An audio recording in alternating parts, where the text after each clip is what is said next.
तो हमने यहाँ बुलाया और आप सभी यहाँ पर आए। मैं माफ़ी भी चाहूँगा और आपका धन्यवाद भी करूँगा। कुछ हमारा इशू ही ऐसा था कि हमारे को आज एक आपातकालीन पत्रकार वार्ता करनी पड़ी। साथियों, हम दुकानदार आदमी हैं और जैसे कि आप सभी जानते हैं, जब से कोरोना शुरू हुआ उससे पहले 1 महीना पहले और कोरोना में जब दुकानें बंद थी 2 महीने कंटिन्यू, और उसके बाद हमारे व्यापारियों का कम से कम 25% काम रह गया। आज की डेट में 25% हमारा व्यापारी आज बर्बादी के कागार के ऊपर खड़ा है। कुछ दुकानें बंद हो चुकी हैं, कुछ दुकानें बंद होने के कागार पे हैं, कुछ दुकानदारों की ऐसी स्थिति है कि आत्महत्या करने के ऊपर आज नहीं तो कल मजबूर हो जाएंगे। वो ऐसी स्थिति हमारे दुकानदार भाइयों की है।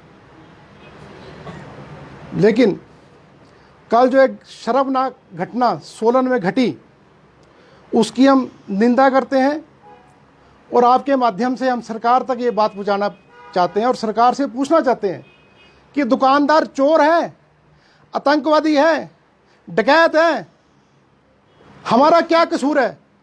हम अपने पैसे लगाकर, अपनी इन्वेस्टमेंट कर कर, हम सरकार के ऊपर बोझ नहीं है, अपना खुद का स्वयं का काम करते हैं और बिना सरकार से तनख्वाह लेके टैक्स कलेक्ट करके सरकार को देते हैं। उसके बाद हमारी ये इज्जत है?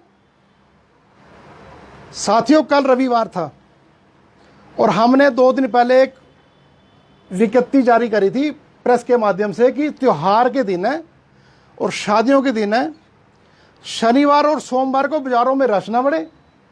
कोरोना काल है, सरकार भी चाहती है भी लोग कम से कम और मजबूरी में बाजार में आए, लेकिन अब जिसके त्योहार और शादियां तो वो तो आएगा ही।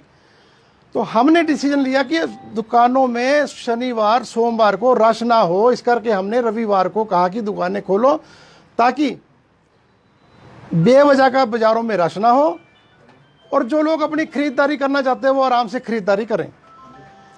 साथियों, आज 40 साल हो गए मुझे कारोबार करते हुए। हमेशा, कोरोना काल तो आज हुआ, हमेशा त्योहारों में रविवार को दुकानें खुलती हैं। हमेशा 40 साल से मैं दुकान खोल रहा हूँ रविवार को और पूरा हिंदुस्तान खुलता है। और इस कोरोना काल के बाद मेरे ख्याल पूरे हिंदुस्तान में, पंजाब, हरियाणा, सब जगह पूरी 7 दिन दुकानें खुलती हैं 24/7। लेकिन कल ऐसी क्या घटना घटी कि हम एकदम अचंभित हो गए कि एक गाड़ी बड़ी जोर से हूटर बजाती हुई बीच बाजार में छोटी गली में से आई। हमने सोचा शायद कहीं आग लगी और फायर ब्रिगेड आई। हमने कहा भी किनारे हो जो, फायर ब्रिगेड आ रही है। लेकिन जब हम देखते हैं कि वो गाड़ी सीधा आकर मेरी दुकान पे रुकती है और उसमें से एसडीएम साहब, पुलिस फोर्स और लेबर इंस्पेक्टर निकलते हैं और मेरी दुकान पर लेबर इंस्पेक्टर आके सीधा बोलते हैं कि आप अपने कागज़ दिखाइए। मैंने कहा जी पहले आप ये तो बताओ आप है कौन? कि मैं लेबर इंस्पेक्टर हूँ। मैं कहा जी किस बात के कागज़ दिखाऊँ आपको मैं? और उन्होंने मुझे धमकाया, डराया। मैंने कहा मैं कागज़ तो आपको दिखाऊंगा, 40 साल से काम कर रहा हूँ, लेकिन आप मुझे ये बताइए कि आप हूटर बजाते हुए एसडीएम की गाड़ी में सीधा मेरी दुकान के ऊपर क्यों रुके? आप ये इंटेंशनली आए या तो आप एक एक दुकान चेक करते हुए आते तो जस्टिफिकेशन थी। आप मुझे पहले इस बात का जवाब दो कि आप मेरी ही दुकान पर क्यों आए? इस बात का उनके पास कोई जवाब नहीं था। वहां पर लोग इकट्ठे हो गए, 200-250 दुकानदार इकट्ठा हो गया और फिर मैं एसडीएम साहब के पास गया।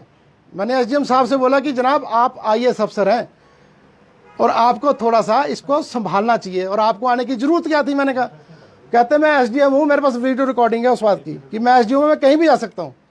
अरे आपको कौन रोक सकता है? आप कहीं भी जाओ। लेकिन आप इस तरह दन दनाते हुए बीच बाजार में, प्रतिबंधित क्षेत्र है वो बीच बाजार, डिस्ट्रिक्ट मजिस्ट्रेट का प्रतिबंधित क्षेत्र है, वहां पर गाड़ी नहीं आ सकती। उस प्रतिबंधित क्षेत्र में हूटर बजाते हुए आप गाड़ी लेकर आए। क्या ऐसा आफत आ गई थी? कौन सी आग लगी थी? कौन सी लॉ एंड ऑर्डर की स्थिति खराब हो चुकी थी जो आपको आना पड़ा? अरे सिंपल सा लेबर एक्ट लगता है हमारे ऊपर। अगर आप चाहते थे कि रविवार को दुकानें ना खुलती तो आप लेबर इंस्पेक्टर को भेज के चालान कराते, चालान करते, बात खत्म थी। आज तक ऐसे ही होता है। अगर रविवार को दुकान खोलता है, लेबर एक्ट की वायलेशन करता है तो लेबर इंस्पेक्टर आके चालान करता है, दुकानदार चालान भरेगा जाके। एसडीएम का तो कोई रोल ही नहीं है इसमें। मैंने अपने इतिहास में पहली बार देखा कि जो प्रशासनिक अधिकारी होते हैं वो कहीं अगर लॉ एंड ऑर्डर की स्थिति खराब होती है तो उसको जाके सुलटाते हैं ताकि माहौल खराब ना हो। लेकिन ऐसा पहला अधिकारी देखा कि जो बिल्कुल शांत बाजार के अंदर उसने आके ऐसी स्थिति क्रिएट कर दी कि लॉ एंड ऑर्डर की स्थिति खुद ही खराब कर दी।